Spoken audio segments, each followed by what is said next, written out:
Call the meeting to order. Do you please rise for the Pledge of Allegiance?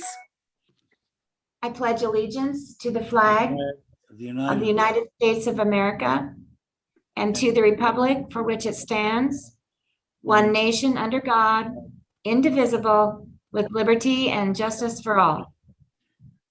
Thank you. And welcome, everybody.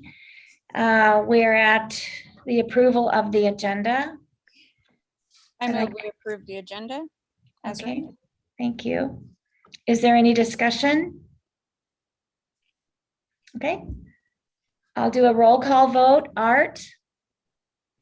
Aye. Leanna? Aye. John? Aye. Arla? Aye. Thank you, and I vote aye, so the agenda is approved. Jackie, are there any public comment requests? No, there is not. Okay. Now we're at student board member comments. Our student board members are here with us tonight, Morgan Thomas and Audrey Johnson. So Morgan, do you want to start? Yeah, so thank you for having me here tonight. So not much going on at the high school right now. We are gearing up for homecoming the day after tomorrow. It'll take place Saturday at 7:30 down at the stadium. 7:30 to 10. Thank you, Audrey. It'll be down at the stadium, and so we'll be getting set up for that Saturday morning. And right now we have our fingers crossed that it's not going to be pouring down rain during it. We will have a big wedding tent, but if there's any wind at all, it's still going to be a very wet night. What else? The band would like me to say something. They have their last music festival for marching band coming up November 6th, which is in Sammamish. Sammamish, sorry. I'm not sure what school yet, but that'll be the 6th. And yeah, that's about all I have. Audrey? So what else? So Spirit Week so far has been pretty good. Tomorrow is the last day, obviously, but so far it's been pretty good. We haven't had like any issues, I would say. Good. That's gone very smooth. Thank you. And we'll all be hoping for no rain tomorrow, Saturday, especially. Yes, thank you. All right, now we're at the consent agenda. The consent agenda enables the board to efficiently deal with matters that have been delegated to the superintendent, but by law must be approved by the board. Items on the consent agenda are voted upon as one block and approved with one vote. An item may be removed from the consent agenda only upon approval of a majority of the board. And the board receives the entire board packet well in advance. So if we have questions about anything on the consent agenda, we can always call the superintendent and get that clarified prior to the meeting. So I would entertain a motion to approve the consent agenda or modify it. Madam Chairman, I move that we approve the consent agenda as given. Okay. Is there any discussion? I have one comment. I'm trying to recall now where I had seen that. I think it was maybe the Holly Ridge contract. There was just a place where it referenced us as Greatview School District. I think that's where I saw that. I don't have my notes in front of me, but that was my only comment. I don't have any other discussion. Okay. I have a few comments. Number one is just a comment and wondering if anyone else has noticed the same thing on the donations. It just seems like this year we're not seeing as many of them in general, period. Whatever the reason is, I'm noticing that, and I don't know if anyone else is. Next note is on the personnel report. I haven't seen this before, so I suspect it's just a one-time thing, but I hope it's a one-time thing. But all the experience on the people that have been hired, added, or whatever it is all way down at the bottom. And whereas in the past, it's sort of to the right. It's much harder to, of course, figure out going it down to the bottom. And so I'm hoping that won't be the case in the future. But that's all. It's just a comment, nothing else about the personnel report. And then on the Sammamish data systems redistricting thing, that's of course just simply, I guess, for information there. But so I don't know that we need to approve anything there, although it's going to get improved in the consent agenda anyway. I just want to bring up this would be the time, or it's now coming to be that time when this board can consider whether they want to do any kind of redistricting separate from what the law will require. This would be things like such as having 4 districts instead of 5 and having an at-large or anything else that the board desires. So enough said on that. Other than, Art, if yeah. I could interrupt briefly, I would point out that it is also the time then if we don't make any of those kinds of changes, we still might be making changes based on the census. And that's what Sammamish helps districts do, is look at the redistricting. So they take on all the work for school districts of looking at the census results and determining if we have to bring to the board a recommendation or a requirement to change our board director districts. That's a good point. That would be something that would influence me. And then I did notice on the Sammamish data systems thing, they said that they will be dealing with all the districts, and they talked about 225 different districts. First come, first served, pretty much after December, when there are groups that they first have to deal with whose issues come up for whatever reason first. So enough said on that. Then I had a question on the University Place transportation. This was something that was after the fact, or was there an incident? Or wasn't sure what that was all about. Let me look and open it. It was one-way trip to Hawkins from University Place by the University Place Transportation Department. Yeah, no, it was a one day agreement so that Hawkins and University Place would be able to hold a track meet, because they didn't have enough bus drivers in University Place to provide transportation during the drive out. As you know, districts around the state, including ours, are experiencing a shortage in bus drivers. So they would have had to cancel the track meet. So we agreed to go get the students, and then they came and got them and took them home. Oh, got it. That was And then just, they paid didn't us know for that service. Yeah. good for them. Yeah. Let's see.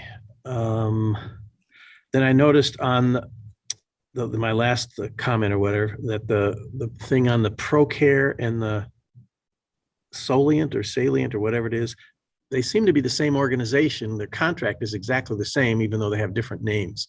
I'm just wondering, is that the case? Are they 2 different organizations?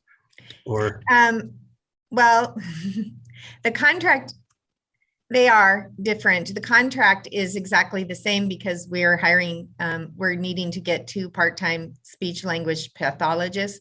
Our full-time one is that we're losing one in December. And so they will replace that person and add some services because we've had additional students that have needs according to their IEPs.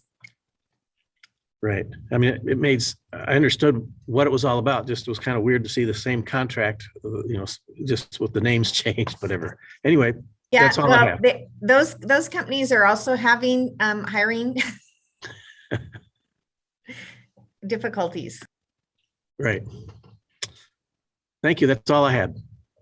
Okay, is there any other questions or discussion? Then I'll call for the question with a roll call. Art, Aye. John, Aye. Leanna, Aye. Arla, Aye. and I vote aye, and the consent agenda is approved. So now we are at the facilities presentation.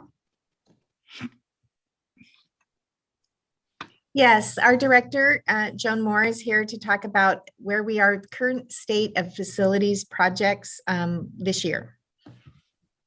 Good evening, everybody. We've been very busy preparing for our school opening this school year.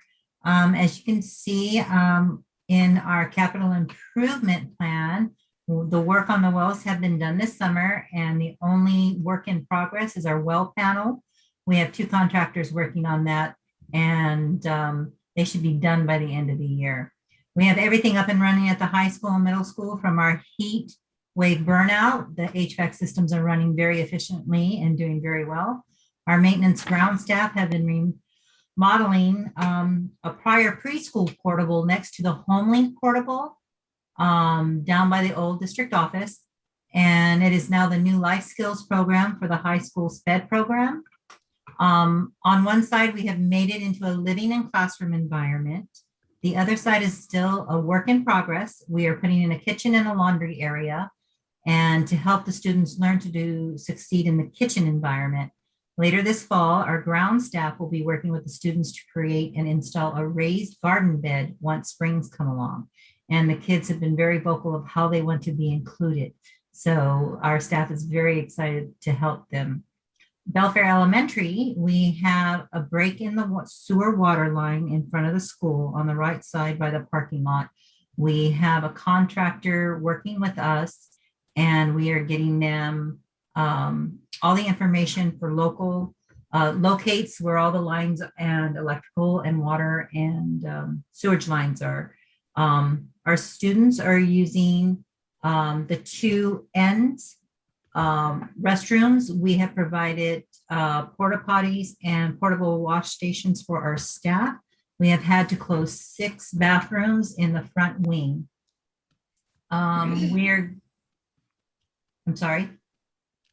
We are trying to get that scheduled with the contractor so we can make sure we have low impact on our traffic flow and to make it smooth for our staff, students, and our families. Our groundskeepers have been quite busy. Sharon and Chad have been doing wonders with our landscaping that was damaged in the summer heat wave. The plants are coming back nicely. We have been very busy with the sports this school season. Every athletic field is in use. So they have been both combining to make sure everything and every game is on track for middle school and high school, as well as maintaining all our landscaping needs at our 14 sites. It's our schools, our wetlands, the maintenance, ground shops, the warehouse, Boys and Girls Club, transportation, and the district office, and our portables on site here. Our maintenance staff has been busy making sure our buildings are running smoothly and making sure all safety issues are met. My motto for my staff is safety first for our staff and students. And that's all for right now. And thank you for your time. Thank you, Joan. Does anybody have any questions for Joan? No? Thank you, Joan. We appreciate the report. Yeah. And now we're at the 21-22 District Success Plan presented by Assistant Superintendent Lisa Roberts. Hello, thank you for having me here tonight. So Jackie's going to bring up my PowerPoint. Right, Jackie? Do you not see it? No, I don't see it. I'm still just seeing the agenda. You have to go news screen, I think.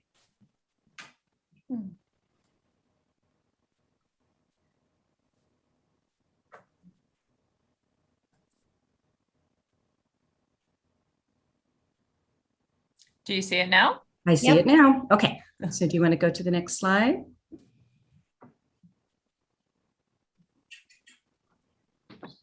Okay, so here we go. So this year, you're going to see a continuation of what we've been trying to do and stay on the path for providing the best services we can for our kids by strengthening our multi-tiered systems of support. So the goals that we've set for this year is, first of all, to strengthen our tiered systems of prevention and support for the whole child, for academically, social, emotionally, and behaviorally. We are implementing evidence-based problem solving with an equity lens. We're focusing on standards-based instruction and learning. We've spent a whole lot of time on the last couple of years of really identifying what are the essential things that our kids need to learn, and how are we best going to present that and make sure that they've learned that. And then we're providing professional development growth opportunities in universal design for learning and inclusionary practices. And this is the whole idea of all means all. What do we need to do for all of our students so that we can remove barriers from learning so that we can best meet the needs of all of our students in our district? Go ahead and go to the next slide. Okay, and this one, I'll read the top, Jackie, and then we can go to the bottom. You've seen this before. Sometimes when people are thinking of multi-tiered systems of support, they think of only those layered continuums of support. You know, what kind of tier 1 supports are we providing for students? And if that's not working, what are we doing in tier 2 and tier 3? But it's much bigger than this. This is a system change of what we're trying to do. So when you see the different activities that we're doing, you're going to see that they're going to fit into these 5 different areas. By the way, these are the same 5 different components of the of Washington State's MTSS system. We both borrowed from another state, so it's all good. But part of it goes along with this is that how do we strengthen our teams so that we're making sure that we have team-driven shared leadership. How do we use data, and how do we use a decision-making model so that we're creating a system that's going to be supportive? Are we looking and making sure that we're using evidence-based practices? And again, we all know that unless we can get the family, school, and community partnering together, we're never going to succeed the way we want to. When you scroll down just a little bit here, Jackie, part of what you need to do to make sure all of this is happening, and we're in different, when you see the different building goals, we're in different places and spaces with these elements of a multi-tiered system of support. It does start with your core instruction. And have we adopted a curriculum, or have we made commitments across our grade levels, across our departments, so that a child gets a fair chance no matter what class they're in? Universal screening, are we able to determine early who are the students who need more supports? It's a school-wide plan. The interventions that we're creating, are we making sure they're research-based and they're being done with fidelity? Otherwise, we're not going to know whether they're working or not. Are we progress monitoring? Are we seeing, is this intervention working? Are we seeing progress for the students? And then building those PLCs, building those teams so that we can make sure that we're the strongest system we can be.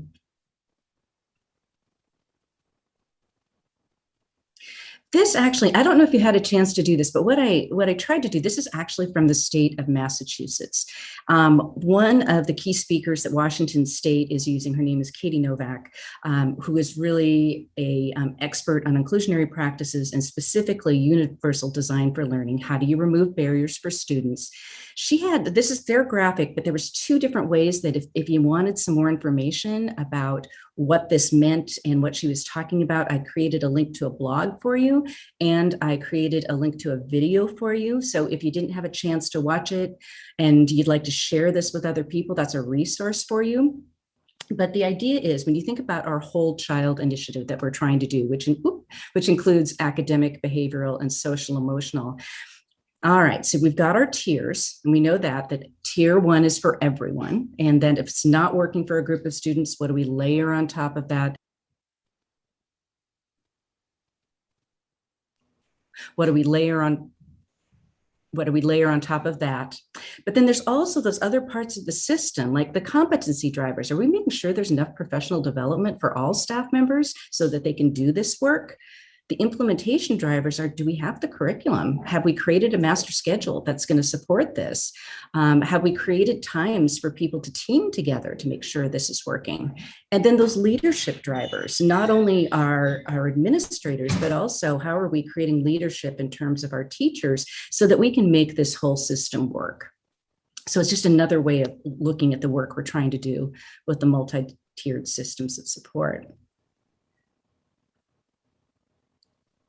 This is really tiny, so hopefully you got to see it beforehand. John, I'm sorry, I know you're looking at it and trying to go, ah. So This right here is going to look similar to how we've designed our district success plan for the last few years, is that we're looking at really three big categories: our systems, and then we're looking at strengthening our culture, and then how do we improve academic engagement for students. And then the other two are kind of the action steps that we're doing. And we're trying, not me, but we are trying to pinpoint these and make smaller action steps so that we can do these with more diligence. And then the measures for the outcomes for this they came from two different places. One, if you looked at it carefully, they've been measures we've been measuring for a long time. Graduation rates, attendance, perception data from our students, our parents, our staff. And then some of them would be new this year in terms of because they came directly off of the building success plans. So they might, even though, for example, Sandhill and Belfair might have the same goal of engaging students, they might have two different ways that they're measuring that. Something that made sense to their particular staff, their particular community, that this is something we believe is really going to tell us whether we're moving the dial or not. So just some of the high points of this.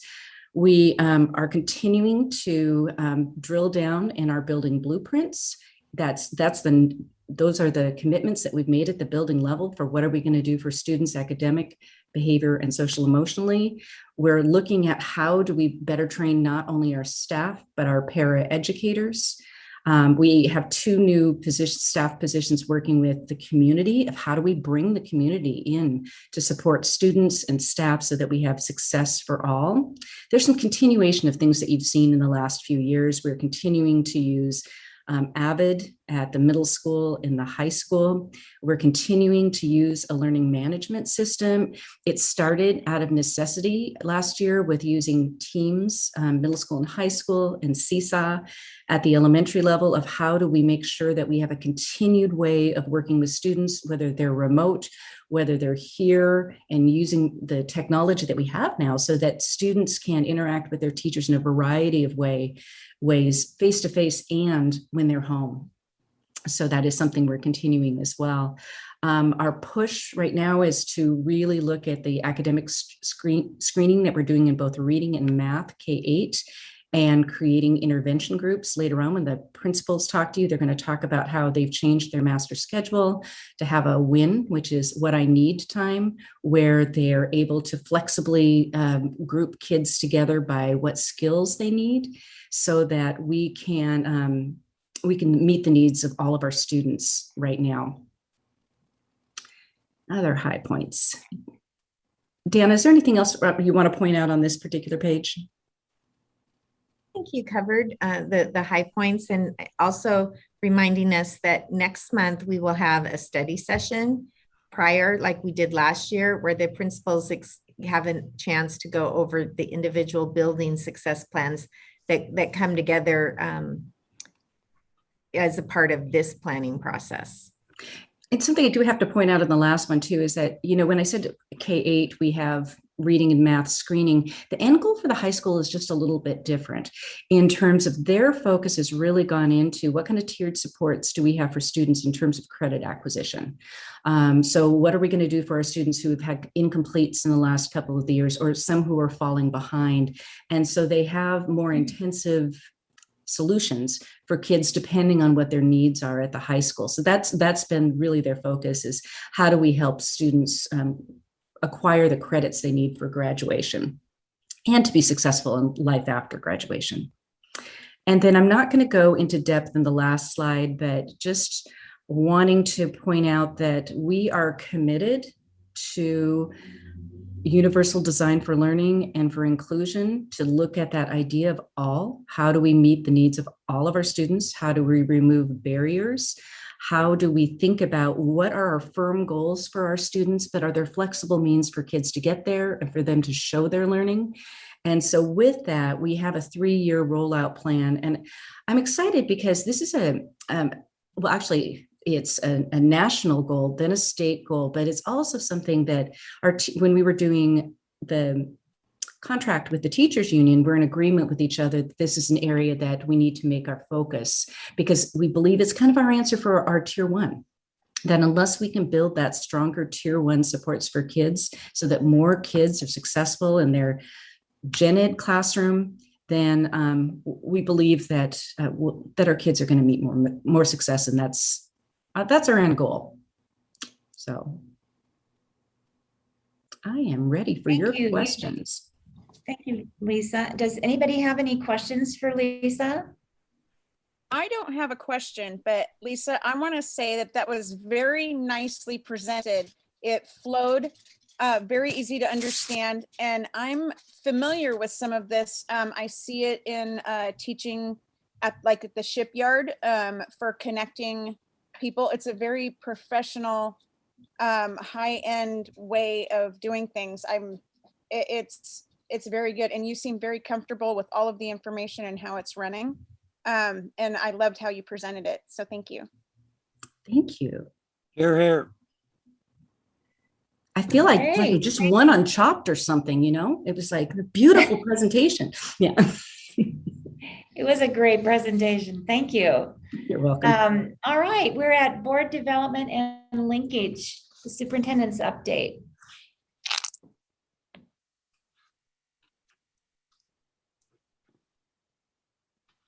All right. So the next piece that we have up is Vietnam Moy will present our budget information.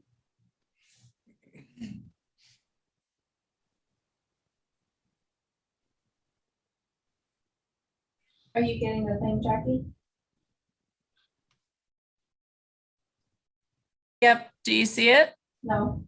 Why is it not working? Hold on.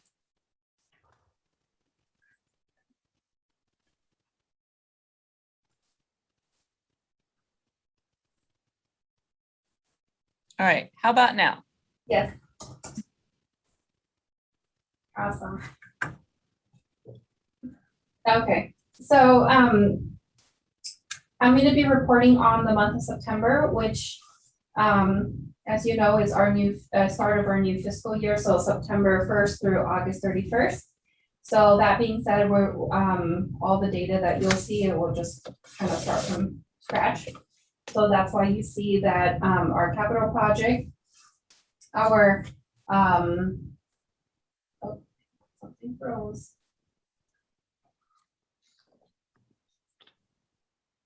Okay. Our fund balance for a capital project is 437,000. For a debt service, it's 1.6 million. Our associate student body AFB fund is 398,000. And then our transportation vehicle fund is 339,000. And for our FTE student enrollment projection, you can see that we budgeted an FTE of 2,210 FTE. And our actual FTE as of September 30th, 2021 is 2,187,000. And then going on to our other one, Jackie, the forecast 5 one.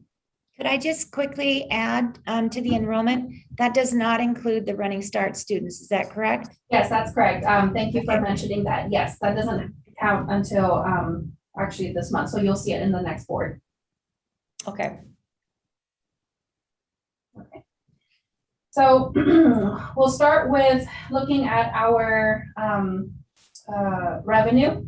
So again, this is, well, actually, before I start, I should probably mention that we are right in the middle of year end. So we're closing the books right now.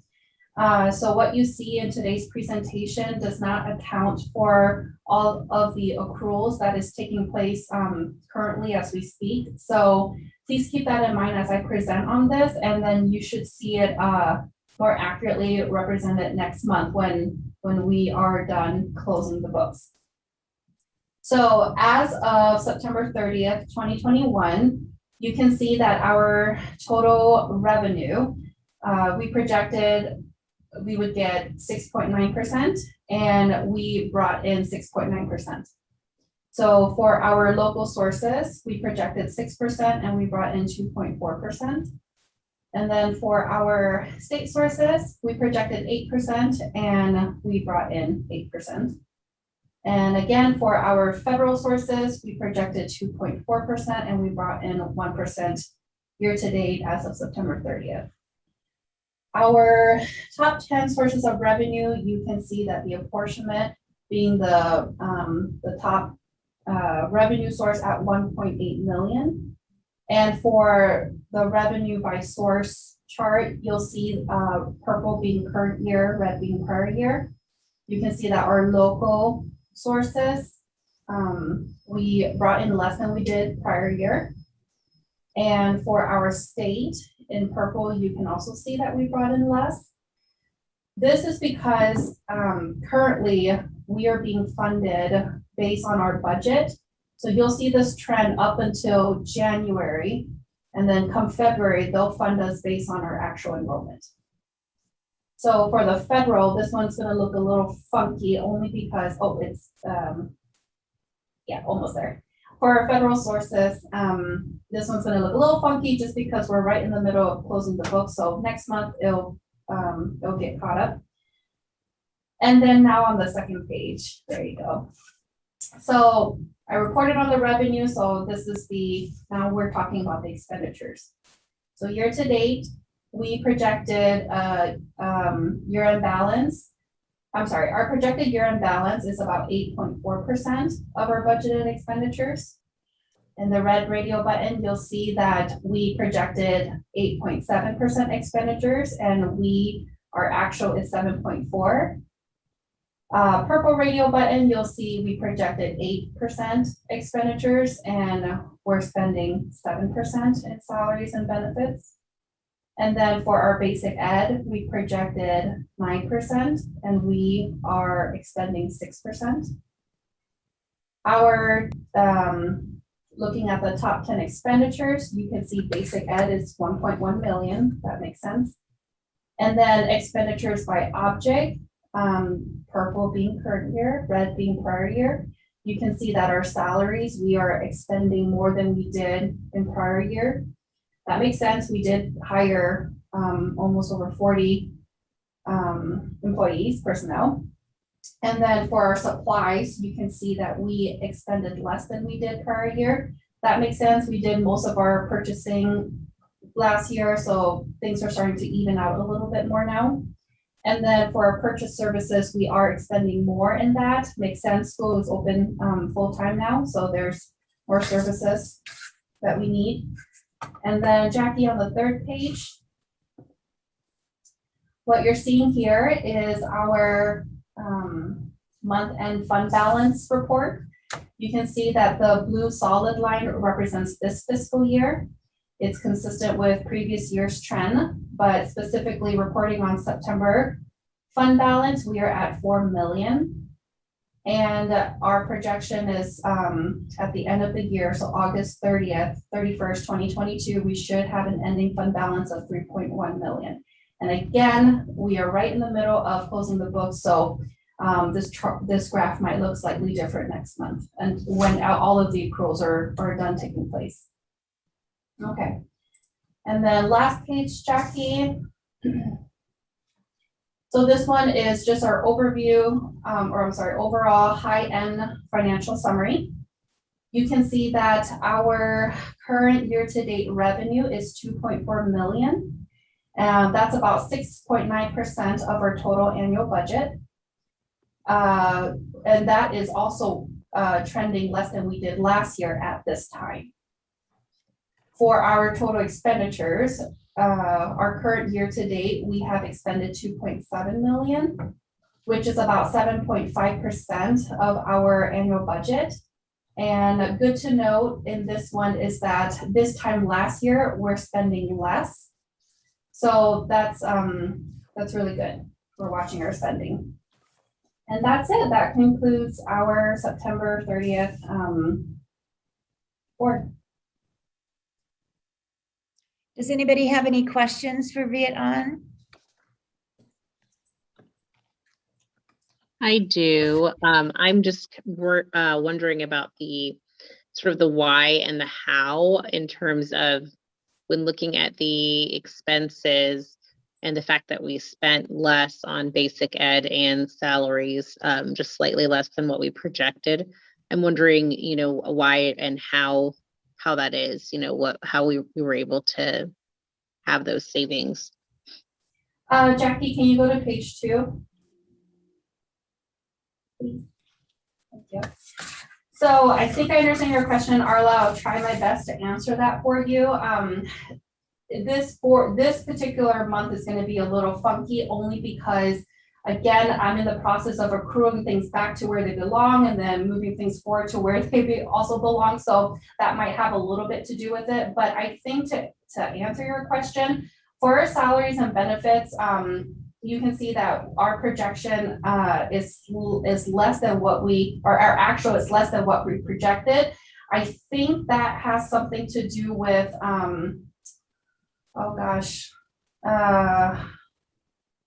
it could have some, I think a better one for you to look at is, you see where it says expenditure by object, it's right in the middle of the page.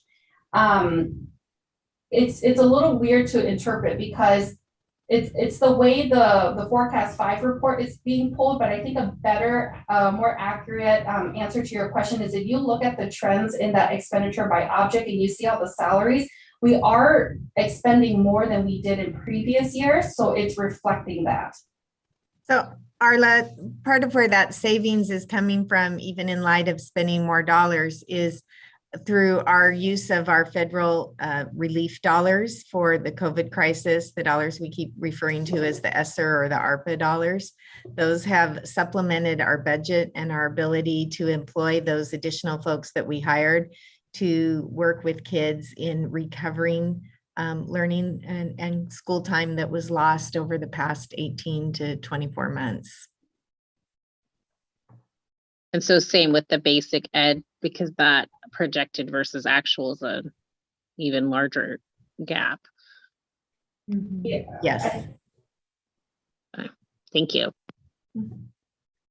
Okay, are there any other questions? All right, thank you, Viet An.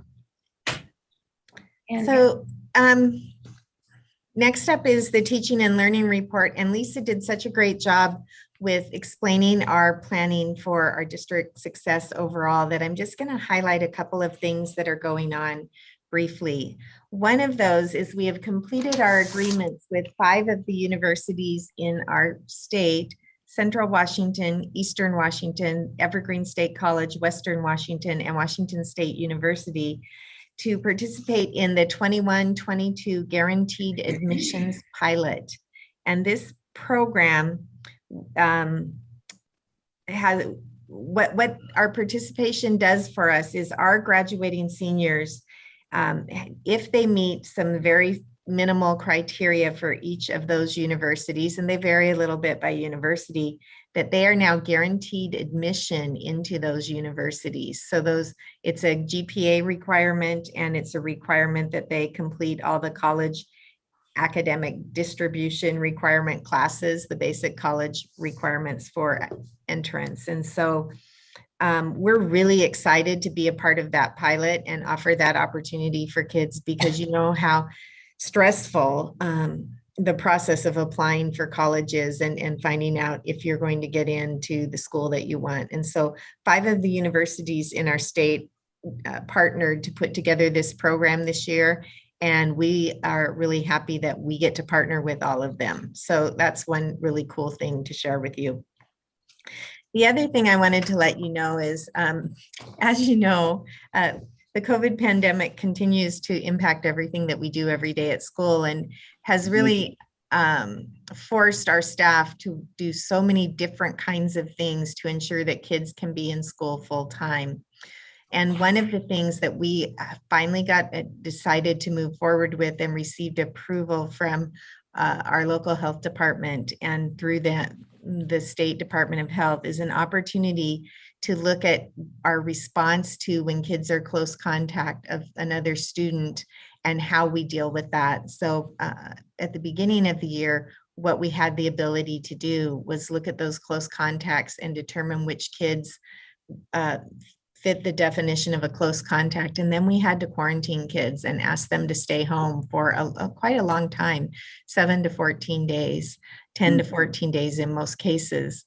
But now we have the ability to use a protocol called the modified quarantine protocol and the test to stay.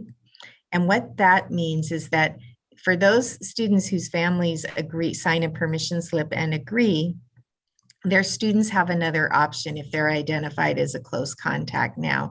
If they are going to participate in test to stay, then their student takes a rapid antigen test twice during the first 7 days post that exposure and agrees to limit their outside of school activities and only come to school. And so we have been able to really cut down in the little over a week that we've been able to switch to the test to stay protocol in the amount of time out of school for students throughout our district, and so that they can continue to learn. And I'm really pleased that we're able to do that and partner with our families. That's what I've got. That's excellent. Thank you. Yeah. So the upcoming board letter columnist, John, you have October. Yeah, I've been working on that all month and I got 1 week yet to go. Okay, thank you. Leanna, you have November. I could use some help for a theme.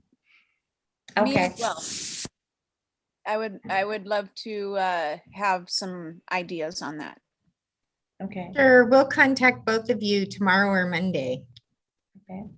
Okay. I have December and Arla has January.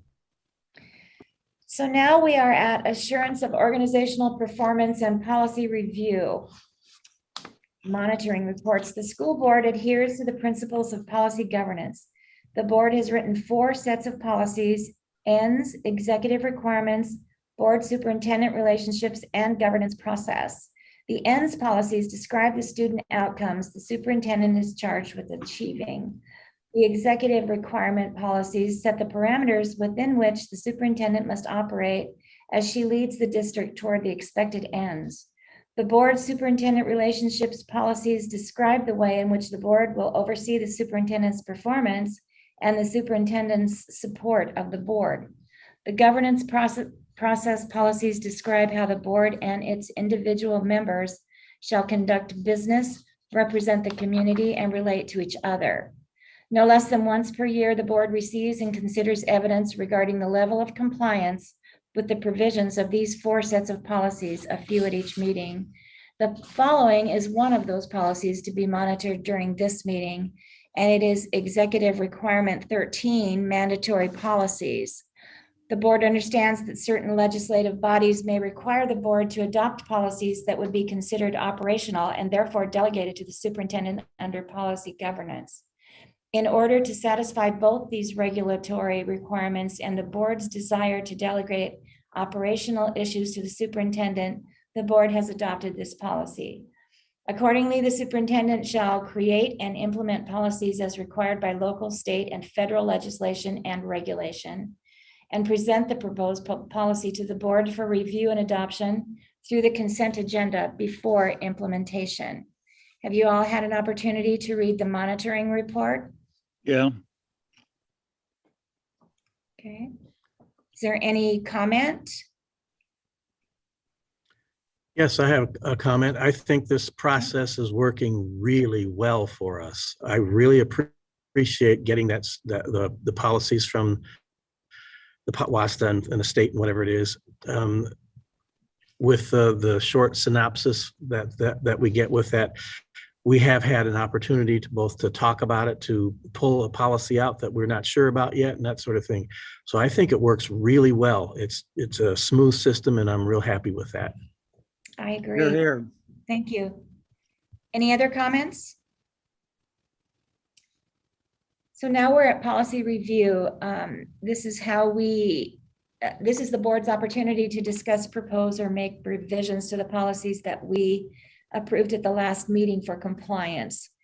Are there any other needed changes or any comments to ER6 facilities or ER7 asset protection? Okay, we're at adjournment. good of the order. And so this is our opportunity for board members and the superintendent or the school, the high school board representatives to make any comments or announcements that they may choose to air. Anybody have anything? I wanted to ask Dana during her superintendent report if we could, and if, now or in future, if she knows now off the top of her head, if we could get a report on number of students in quarantine or number of classrooms in quarantine. That's what popped into my head as she was discussing the new rapid response process in place. That's great. I'm just curious, how many kids we have that are sick or in quarantine. That'd be great information to know. We actually post that on our website every day. Jackie and Nicole update that report. And so I don't know the answers off the top of my head, but they are on our website. We do not currently have any classrooms still in quarantine. We had 2 classrooms that we closed for a short period, one 4th grade, I think, at each elementary school. And that is the total number of classrooms we've had closed so far this year. Mainly it's been individual students or group of students. And as you know, unfortunately, our cheerleaders and our football team at different times. That's right. Thank you. You're welcome. I just had one quick comment before we adjourn the meeting here. Thank you to Lisa Roberts for the 2020-2021 plan. It looks really good. I think it'll really help the schools, especially getting the community involved and getting the parents involved is a very good step, especially with the levy coming up. The more community involvement we can get for things like this, to see what's going on in the schools and that they're aware of what their decisions affect, I think is one of the best ways that we can help the schools and help with the levy. Thank you, Morgan. I agree 100%. Anybody else have anything they'd like to add? I do. Okay. This might take more than just a minute, although it shouldn't take 5. And you're aware of this already because you were a part of this. I want to just report to the board members on the North Mason Scholarship Foundation and the Kiwanis Club that there's an attempt currently going on now to start a partnership for scholarships and awards. Particularly the attempt to cooperate is going to has to do with things that are not truly scholarships but awards for kids that aren't traditionally going to be going to college or whatever. This is something that the Scholarship Foundation has been interested in for a long time, and Kiwanis has been doing for quite a while. That is finding kids that let me back up a second. With the Kiwanis Club, there was some money given to them by a former teacher, Gordon Monton, specifically to look for kids, to find kids who are not going to go through the normal scholarship process, who won't apply for anything, don't like to write applications and stuff like that, but who still have needs and whatever. In any case, the Scholarship Foundation, different from Kiwanis, has been interested in that. And now at the last meeting we just had this week, which Laura is the president for, that's why she knows this, they're looking at wanting to help subsidize perhaps the Kiwanis effort doing that. Kiwanis has been doing it for 10, 12 years, and we've learned the hard way how to get these kids. We failed at first, and now we're finding ways to do that. And that's, of course, something that I personally am involved in with Kiwanis, and I will be with the Scholarship Foundation through this collaboration that we hope occurs. Anyway, just wanted to let you know that this is something going on outside of the boundaries of the board and the school district, except it is definitely affecting our kids. And our Scholarship Foundation, the North Mason Scholarship Foundation, is the big kahuna in Belfair for giving away scholarship money. Kiwanis is the second biggest one. So good to have the two put together. Enough said. All right. Thank you, Art. And if there's nothing else, I wanted to say first, I wanted to say thank you, Art, and I know Laura, you guys that you do a lot of work on that scholarship team, and that's really awesome.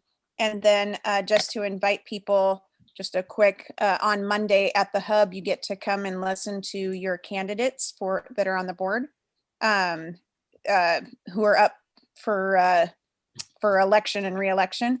And you get to kind of see them at the Hub. At 6:30 is their board meeting, and 7 o'clock is the meet and greet, I guess you'd say.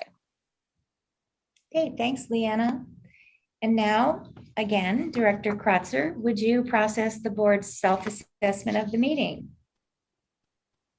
I would love to. I don't have a copy of the thing, but if we could throw one up, there we go. And easily read, but I'll just read through it because I haven't in a while. I feel like I skipped one somewhere and I haven't done it in like a year. So I believe that the agenda was well planned to focus on the real work of the board, and the board followed its agenda and did not allow itself to get sidetracked. Board members prepared for and contributed to the meeting. Yes. And the meeting proceeded without interruptions or distractions. The board's deliberations and decision-making processes were public. Participation was balanced. All participated, no one dominated. Members listened attentively, avoiding side conversation. Work was conducted in an atmosphere of trust and openness, and meeting participants treated each other with respect and courtesy. And I believe that we did satisfactory in all of those. And then, there we go. Board actions occur at the policy level rather than the operational level. The board reviews policy about each topic before discussing that issue. In writing additional policies, the board starts with a board statement and becomes more detailed in a logical and disciplined sequence. And I think that is the one where we usually NA if we are not writing new ones. And the board minimizes time spent monitoring past performance. The board routinely dedicates time to reviewing, improving its own process. The board clarifies priorities, values when considering potential outcomes, beneficiaries, and cost of outcomes.